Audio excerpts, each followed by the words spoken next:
because these are originally the actual strings that he played that it came with. One of the most infamous inmates in American history was Charles Manson.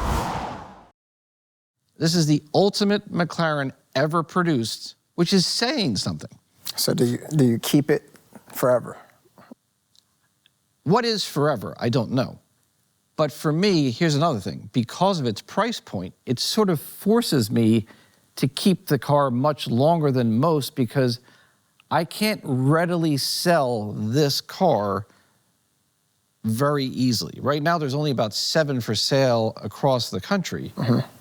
So finding these cars is somewhat difficult, and the market is relatively finite, meaning even people looking for a Senna, maybe they want a Senna, but they want certain things in their Senna. Maybe they want an extreme low mileage Senna with no miles at all. How many miles does this have? This car has 4,000 miles on it. So that would be considered high mileage? I wouldn't say it would say high mileage. It's interesting because I'm seeing more Sennas appearing with 2,500, 3,500 miles on them, even one that was sold had over 6,000 miles on it. The rationale being, and I've told people this for years, but these kinds of cars, the worst thing you can do with this car is not drive them. Because it's such an advanced system that if you don't drive this car, it's going to cost you so much money to get it roadworthy that you have to build that into the price when you buy one, which could be extensive. How long, on average, do you tend to keep your vehicles for? In recent years, 2 to 3 years.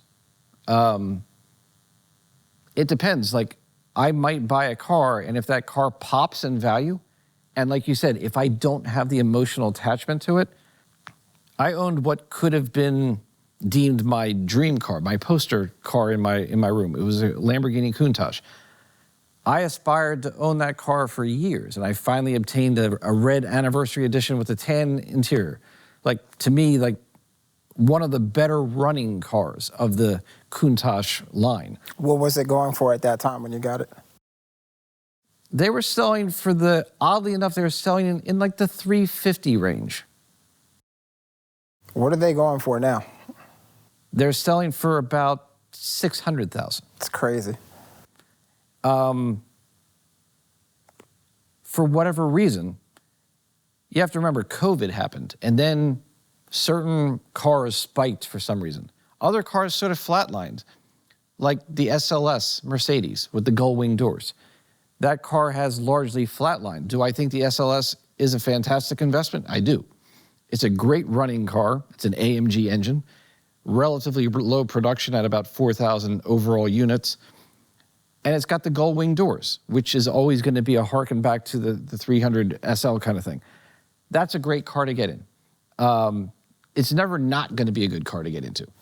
I think they're mildly underappreciated at the moment, but getting back to the idea of why would I sell a car like the Countach, for me it was undrivable. I couldn't live with the car. For you and everybody else. Exactly. So I finally got the car that I dreamt about. And probably the coup de grace for selling it was I finally went for a ride with my wife. Okay? And she said, absolutely not. She got into the car. We went about 10 minutes. The air conditioner, of course, was not working. It was in the summertime. And I had the air conditioned service, mind you. She is like, this car is terrible. It's uncomfortable. It smells like an old man. And it does, because it's got that 80s smell. She's very good at that. And it was that, she goes, how can you be comfortable in this car? She goes, you can't be.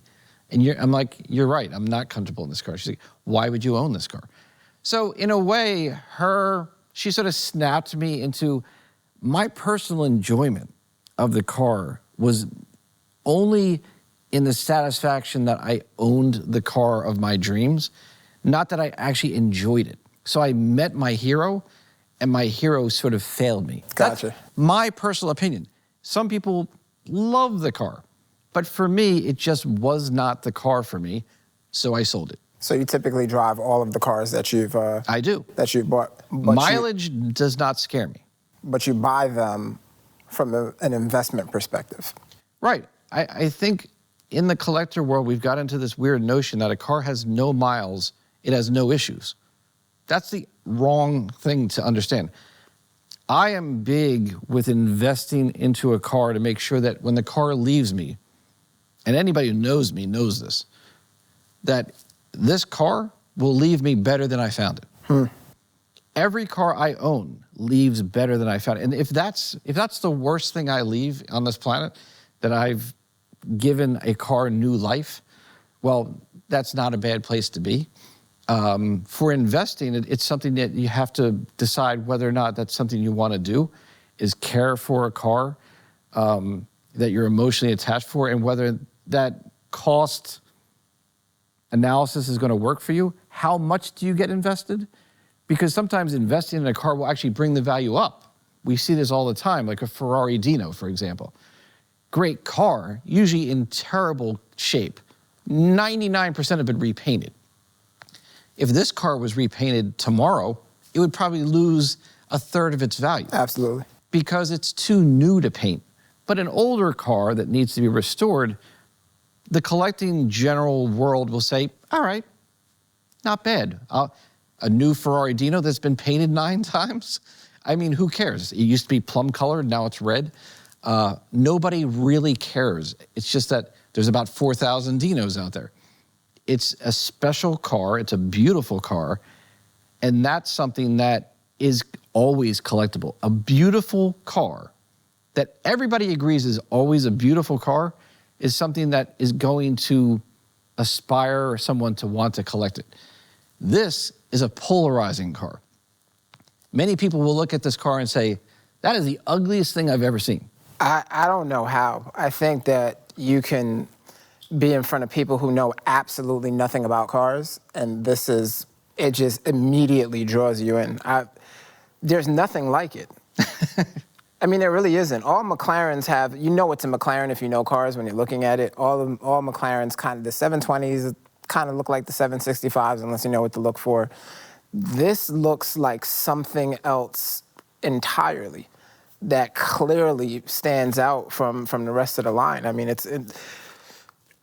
if you park this on the street, you don't need to know cars to be drawn in and start taking pictures. It's just gorgeous. It's nuts. What are some of the cars that you've owned over the years? I'm just curious.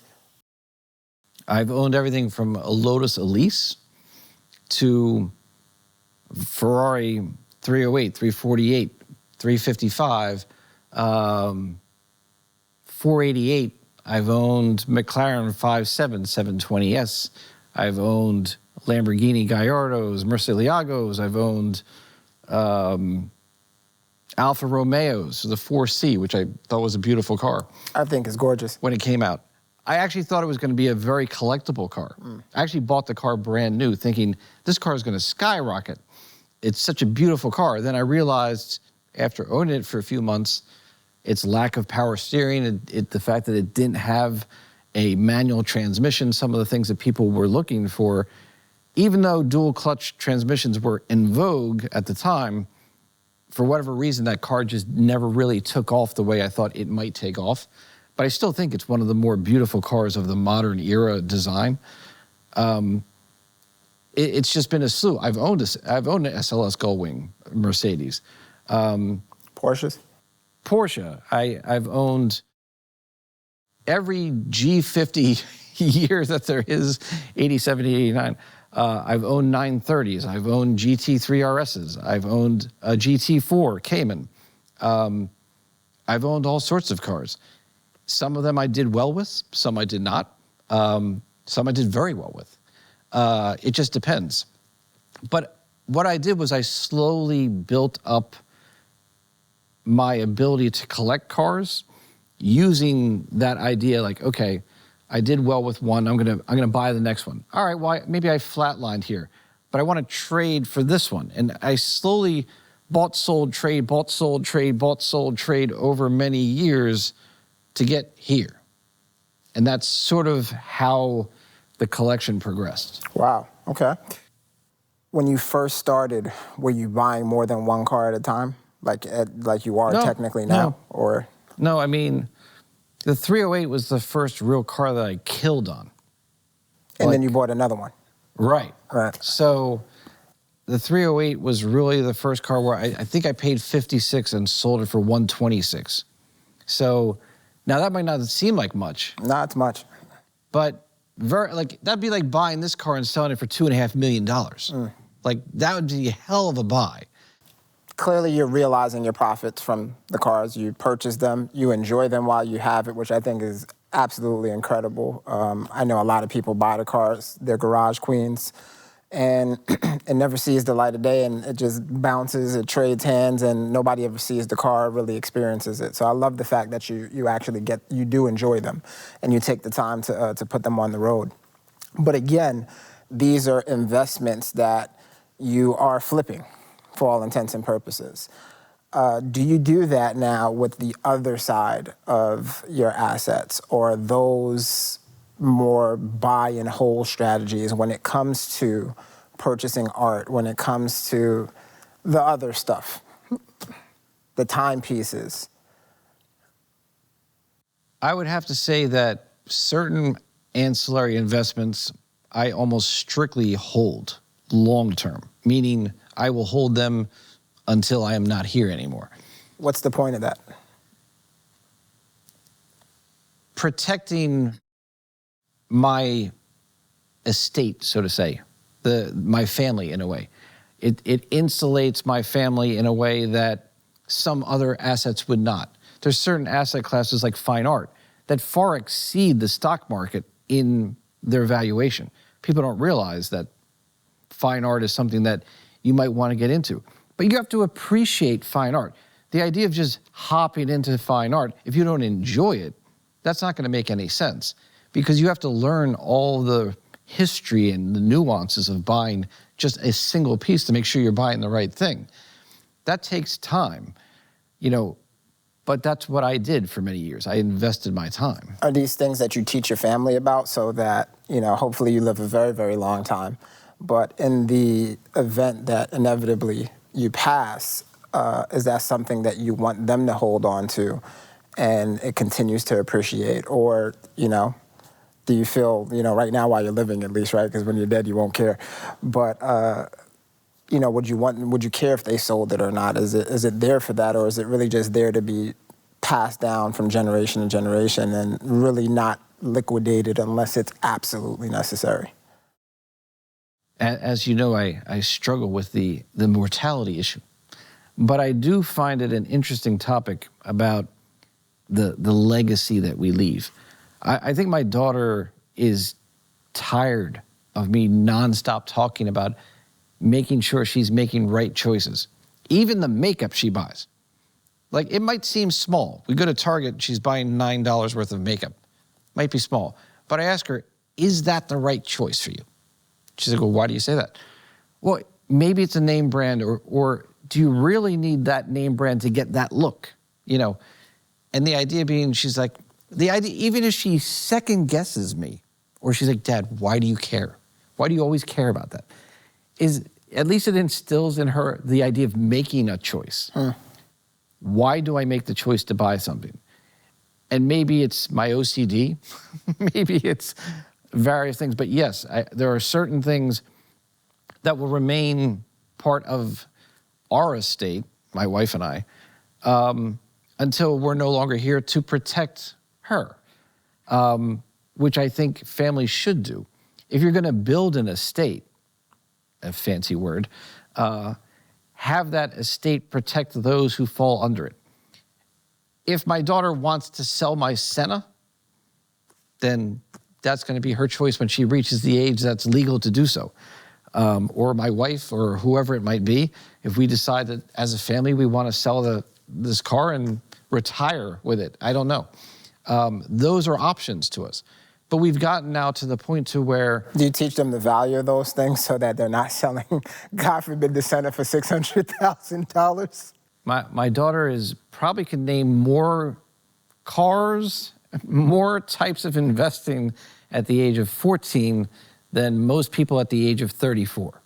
So you said something that was really interesting, based off of our prior discussions, that you struggle with the issue of mortality. And we'll double back to to the assets because I really want you to dig in on that for us. But I find it highly interesting that you, well, I'll let you speak on that. So you have a very interesting fear, and that fear is? It's called thanatophobia. Okay, and what exactly is thanatophobia, since I'm sure less than 1% of our viewers know what that actually is? Thanatophobia is the fear of dying or the fear of death. So again, I find this extraordinarily intriguing because you spent so much of your life, upwards of 25 years, studying not necessarily death, but certainly individuals who have orchestrated it in the most violent of ways. So how does that even work? It's a very good question. Some might call them death dealers in many ways. I have struggled with my mortality for a long time. Even though I possess 2 master's degrees in psychology, it doesn't necessarily make it any easier. For whatever reason, my brain was wired at an early age to be predisposed to thinking about its mortality, that one day I will no longer exist. And for me, with all the rational education that I do have, it's hard to fathom what not existing is for me. I think about it every day. Most people try not to think about it, or they think about it once in a while. Every day I think about it. I have suppressed it to a great extent, but it's there. It's no less troublesome than any other anxiety disorder or things that somebody might struggle with, like addiction. For me, it's that nonstop talking. But for me, it is reality. Like, I am getting older. My days are not getting longer, they're getting shorter. Right. I am closer to not being here than becoming new to this world. Do you think that's one of the reasons that you have taken such a deep dive in collecting things of value? Because on some level they will outlive not just you, but all of us, depending on what those assets are? Again, a very good question. Deep down psychologically, there might be something there that I am looking to preserve the life of an entity that doesn't really live as we know it, but it will live on past me and live on past all of us in a way that is interesting. So it's something that I don't really have an answer to, but maybe that is part of the idea of collecting. It is interesting that all collectors who have the greatest collections of the planet of anything that they collect are merely preserving it for the next person. So that's sort of what I live with in my mind, is that I am fascinated by this idea that one day I will not be here, but what does that look like? And how can I make the world a little bit better while I'm here? So, yeah, I find that really, really fascinating. It's funny, I've sold life insurance for the past, well, that's a gross understatement about what I've done for the past 15 years, but a large part of my life has been in basically providing people with life insurance. And most people, ironically, don't think about death at all, but it's so close to us. And it's such a, when it happens, it comes for most people out of nowhere. They don't know it's coming, they're not planning for it, they're not thinking about any of those things. And I just find it so interesting that you spent your career basically dealing with death, just from a different perspective. Obviously, you're interviewing folks that are delivering it at the end of the day. But then to know that, I can even just see how I'm not a therapist by any stretch of the imagination, but I can even see your body language right now speaking about your own mortality, how much that affects you.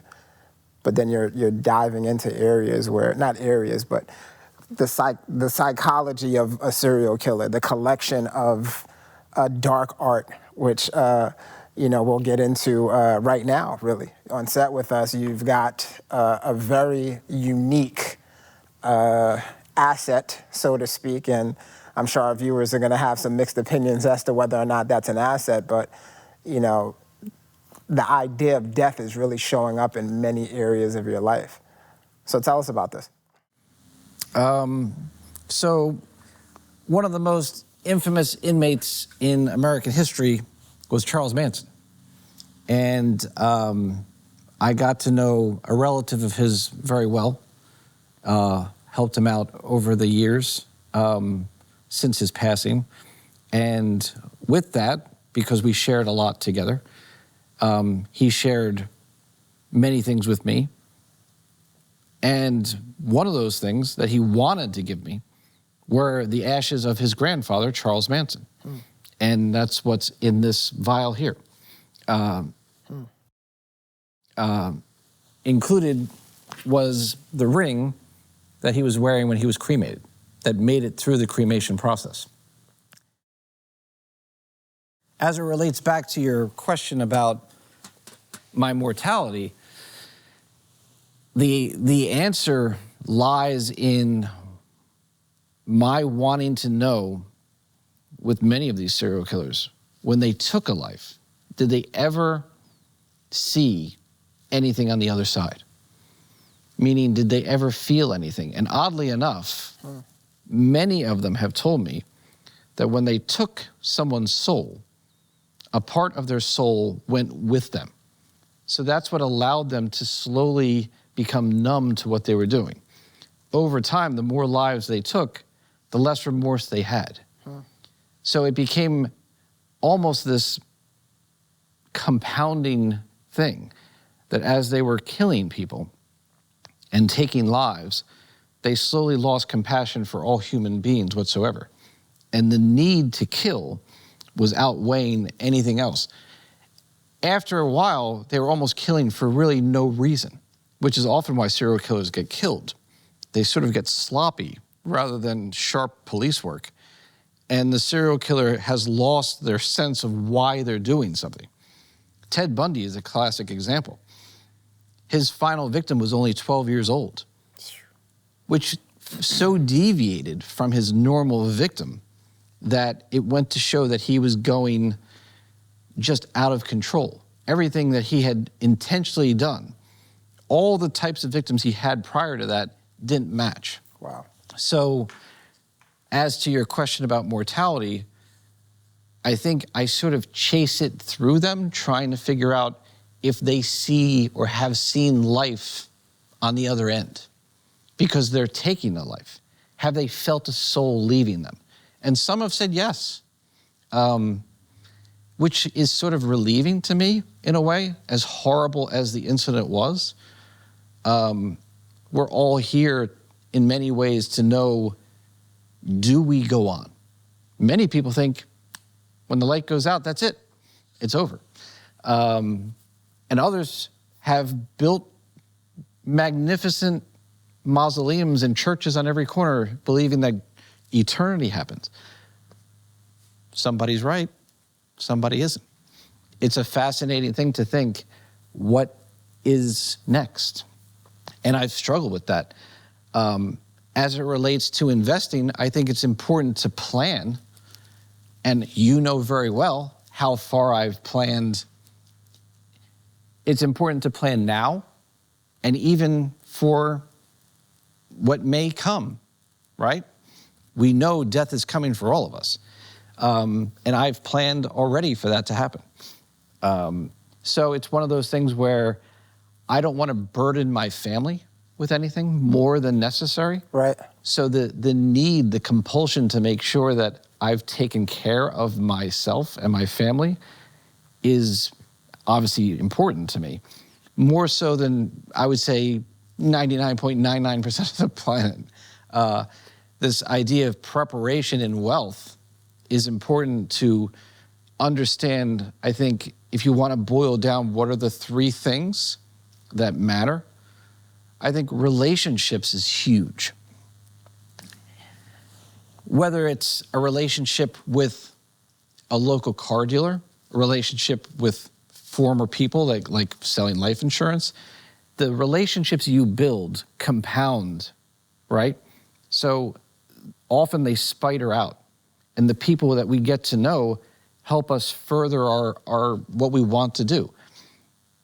It's like, And it's like just so I'm music clear, collaborations. you're speaking to the three things that you would consider to be most important for anybody looking to get started in collecting or really to be successful in asset building. Yes. So relationship building is priority. Relationship building is very important because a sale is one thing. But if you're going to make numerous sales, it doesn't matter what business you're in. We always see it on car dealerships, the relationship after the sale, right? It's the service after the sale. Whether it's Wall Street or the dark streets, the relationships that we have with other people build the networks that we need to succeed. Wall Street or the dark streets, I like that.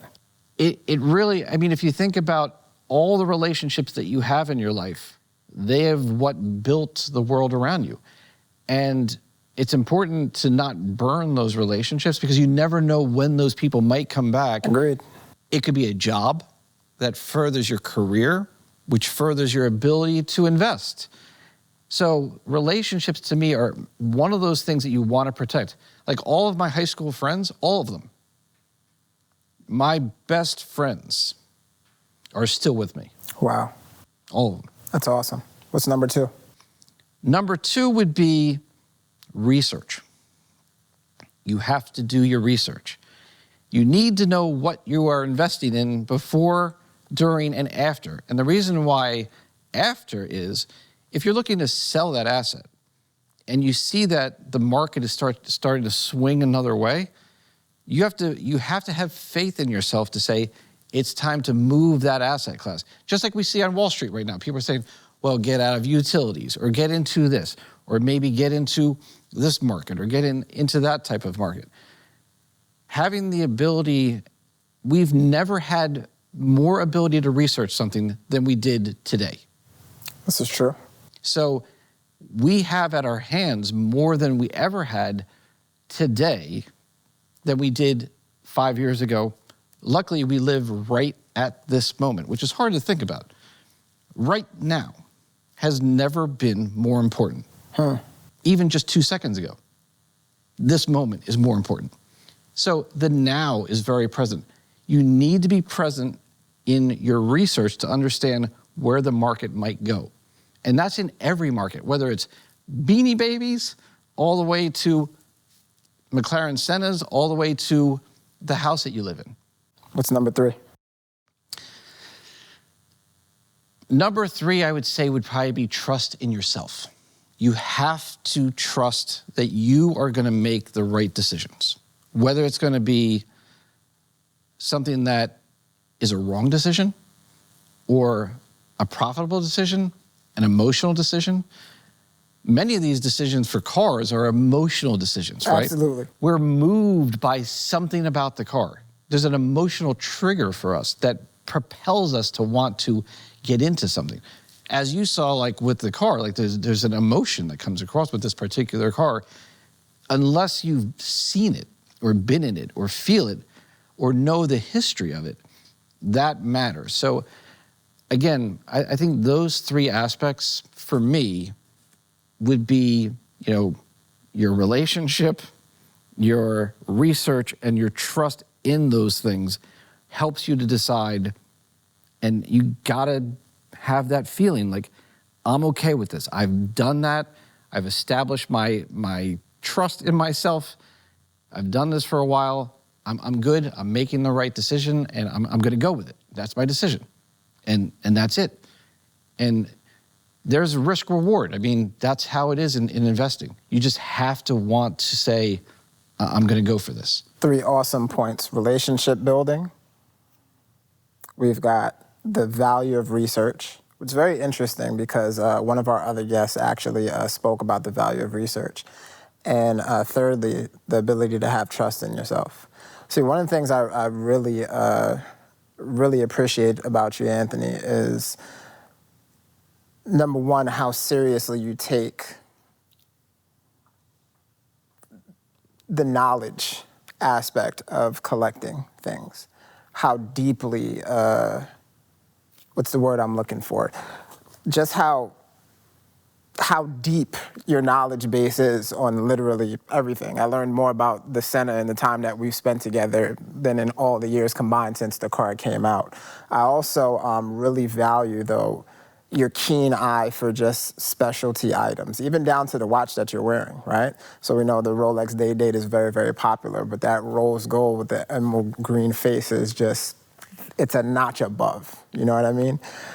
Speaking about those things, though, I think even your hobbies that you enjoy, I guess, to take your mind off of mortality, you somehow figure out how to monetize your hobbies and make those things assets. So one of the things I know about you is that you're an avid guitar player. And on set with us right now, you've got a very interesting item that is also another asset class. So tell us about that. Well, I began playing guitar at 14 years old. And one of my biggest influences of all time was Eddie Van Halen. I think you'd be hard-pressed to find a guitar player since 1978, when Van Halen 1 first came out, that doesn't know the name Eddie Van Halen. But this guitar is somewhat special, not only because it says the name Philadelphia on it, Philly, but Eddie Van Halen actually hand-striped this guitar. So the unique thing about this guitar was it was actually painted yellow first, then he striped it, then it was painted black, and then they pull off the stripes, and then you get the look that it is. Wow. So that's how these guitars are done. It's not really a huge thing about the personality, but what's unique about this particular guitar was it was played in Philadelphia on October 1st, 2007. It's signed and dated by Eddie Van Halen. It was designed by him. So he actually touched this guitar to make the design. It's a one-of-a-kind, and he played the guitar. So it was designed, played, and signed by Eddie Van Halen here in Philly. Like, this guitar is a special guitar for Philadelphia, in my opinion. So having the ability to acquire it is not only special for me as a guitar player, but for all my friends. Like, they're like, wow, dude, like, you own, like, the Philly guitar, like, Eddie Van Halen played. Like, that's it. So it's a pretty cool piece, I think, for people to see, and I can pass it down. It probably belongs in a museum, in my opinion, in Philadelphia somewhere, like a Philadelphia museum. Well, maybe there'll be, you know, the Meoli collection. Maybe there will be. It would have to be a large place for all the things. But that's the story of this guitar. And 300 were made, but only a few carry the city name, and only one carries the Philadelphia name. Wow. Incredible. Do we have an amp? Because apparently, you know, we want to let you rock out and take us out today. Do we have an amp for Anthony to play? But yeah, so I mean, the guitar doesn't have much. The way Eddie plays his guitar is all distortion, and he only has a volume knob. So it's difficult to control the volume with this guitar because it's only the volume knob. So it's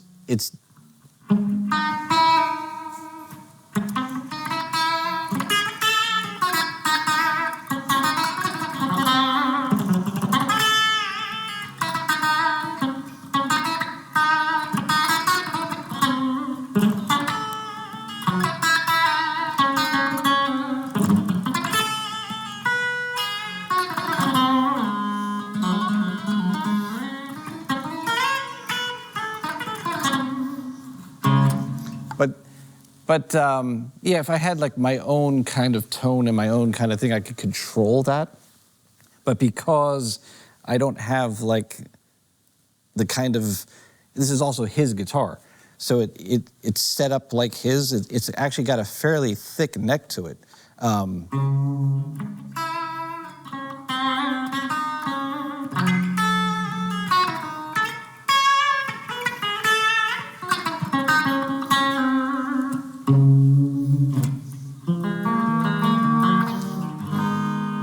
But it's a very nice sounding guitar. I almost don't like playing it because he played it, but it's still got the original strings. These are the original strings that he played. So I'm petrified like I'm gonna pop one. But I told my friends if I pop a string, I'm gonna send them each a string from Eddie's guitar. because these are originally the actual strings that he played that it came with. So I have not changed the strings. So every time I play it, I'm terrified it's going to pop, because eventually they will. But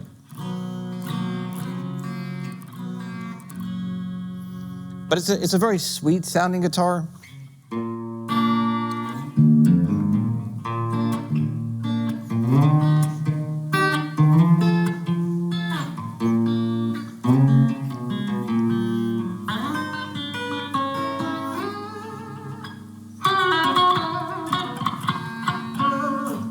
But it's got a neat little kind of like soul to it. It's got this like weird vibe to it that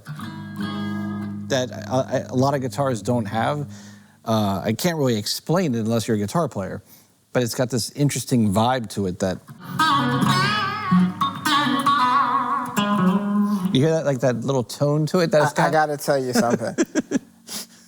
I'm very envious today. I think it started with the Senna, but I've always wanted to play guitar. I gotta tell you, man, one of the underlying themes of Wheels and Wealth is that ordinary people can do extraordinary things, and you don't necessarily have to be an athlete, an entertainer, you know, someone that's famous to have the things in life that you really want. And I gotta tell you, man, everything that you spoke about today, your story, someone who comes from humble beginnings, has studied, you know, criminology, psychology. Yeah, you've come together with your life partner. You guys have, I'm sure, obviously you've excelled in your career, and I'm sure your wife has done the same. But to, you know, use the funds and your income to get into very smart investing in both traditional and non-traditional ways. To have the same fears that I think everyone else in life has. You want to take care of your family. It keeps you up at night, right? You question your own mortality. But even something as, you got to be one of the coolest humans I think I've ever met.